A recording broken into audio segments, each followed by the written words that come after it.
दोस्तों, आपने सुना होगा कि बहुत से लोग दुनिया की सबसे ऊंची चोटी पर फतह हासिल करने का सपना रखते हैं। हम सब जानते हैं कि माउंट एवरेस्ट बहुत ज्यादा ऊंचाई पर मौजूद है और उस पर चढ़ाई बच्चों का खेल बिल्कुल नहीं है। लेकिन जितना हम सोचते हैं, एवरेस्ट की चोटी तक पहुंचना उससे कहीं ज्यादा मुश्किल होता है। भगवान ने हमारा शरीर जिस तरह से बनाया है, उसके मुताबिक ना तो हमें ज्यादा गर्मी सहन होती है और ना ही ज्यादा ठंड। माउंट एवरेस्ट तो पूरी तरह से बर्फ से ढका एक पहाड़ है, जहाँ ठंड का तापमान हमारी सोच से भी परे होता है। इसका हमारे शरीर पर बहुत गहरा असर पड़ता है और कई लोग एवरेस्ट की चढ़ाई के दौरान मौत के मुंह में चले जाते हैं, क्योंकि वहाँ का एनवायरनमेंट हमारे शरीर के अनुकूल नहीं होता। माउंट एवरेस्ट दुनिया की सबसे ऊंची चोटी है, जिसकी ऊंचाई 8,848.86 मीटर है। हर साल हजारों लोग इस पहाड़ की चढ़ाई करने आते हैं, जिनमें से सिर्फ कुछ ही लोग सफलता प्राप्त कर पाते हैं। ये चढ़ाई न सिर्फ शारीरिक बल्कि मानसिक रूप से भी बहुत कठिन होती है।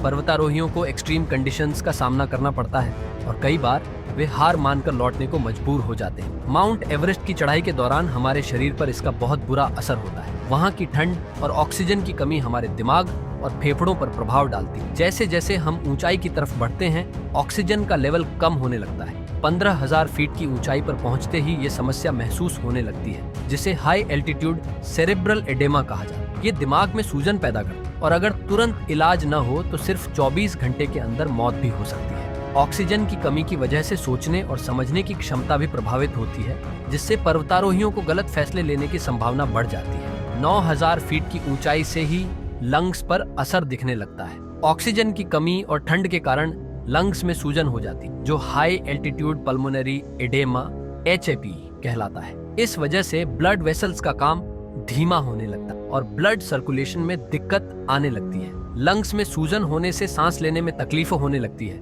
और ये समस्या बहुत से पर्वतारोहियों के लिए जानलेवा साबित होती है। अगर किसी पर्वतारोही को हेपे हो जाता है तो उसे तुरंत नीचे लाना जरूरी होता है, वरना कुछ ही घंटों में स्थिति गंभीर हो सकती है। इससे बचने के लिए पर्वतारोही विशेष ट्रेनिंग लेते हैं और एक्लेमेटाइजेशन के नियमों का पालन करते हैं। दिल हमारे शरीर का एक महत्वपूर्ण हिस्सा है, जो पूरे शरीर में खून और ऑक्सीजन पहुंचाता है। एवरेस्ट की चढ़ाई के दौरान ऑक्सीजन का लेवल कम होने से दिल पर बहुत ज्यादा स्ट्रेस पड़ता है। ब्लड सर्कुलेशन धीमा होने लगता है और दिल तेज धड़कने लगता है।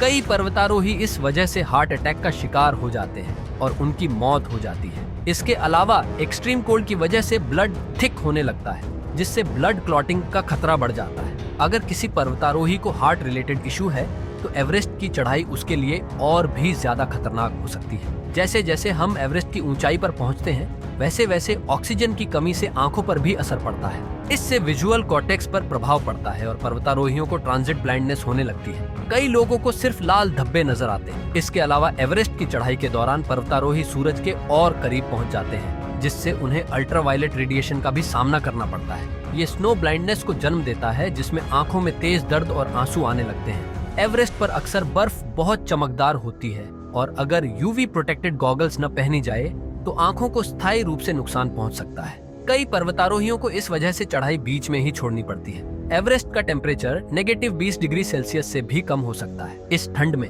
हमारा शरीर जमने लगता है, जॉइंट्स काम करना बंद कर देते हैं और टिश्यू डैमेज होने लगता है। हमारा शरीर धीरे धीरे ग्रे या येलो कलर का होने लगता है। बर्फ के तूफान भी एवरेस्ट पर एक बड़ा खतरा होता है, जो कई लोगों की मौत का कारण बन चुके हैं। एक और घातक स्थिति जो पर्वतारोहियों के लिए खतरनाक होती है, वो है फ्रॉस्ट बाइट। इस स्थिति में शरीर के अंग, खासकर उंगलियां, कान, नाक और पैर की उंगलियां इतनी ठंडी हो जाती हैं कि उनकी ब्लड सप्लाई बंद हो जाती है और अगर समय पर इलाज न मिले तो उन्हें काटना पड़ता है। कई पर्वतारोहियों को फ्रॉस्ट बाइट के कारण अपने शरीर के हिस्से गंवाने पड़ते हैं। दोस्तों, एवरेस्ट की चढ़ाई देखने और सुनने में जितनी आसान लगती है, उतनी है नहीं। जो भी हिमालय को फतेह करने निकलते हैं, उनमें से अधिकतर लोग आधे रास्ते में ही वापस लौटने के लिए मजबूर हो जाते हैं। इसलिए अगर आप एवरेस्ट पर चढ़ाई का सपना देख रहे हैं तो शारीरिक और मानसिक रूप से तैयार होना बहुत जरूरी है। अगर आपको ये वीडियो पसंद आया हो तो इसे लाइक करें, दोस्तों के साथ शेयर करें और ऐसे ही और वीडियोस देखने के लिए हमारे चैनल को सब्सक्राइब करना बिल्कुल ना भूलें।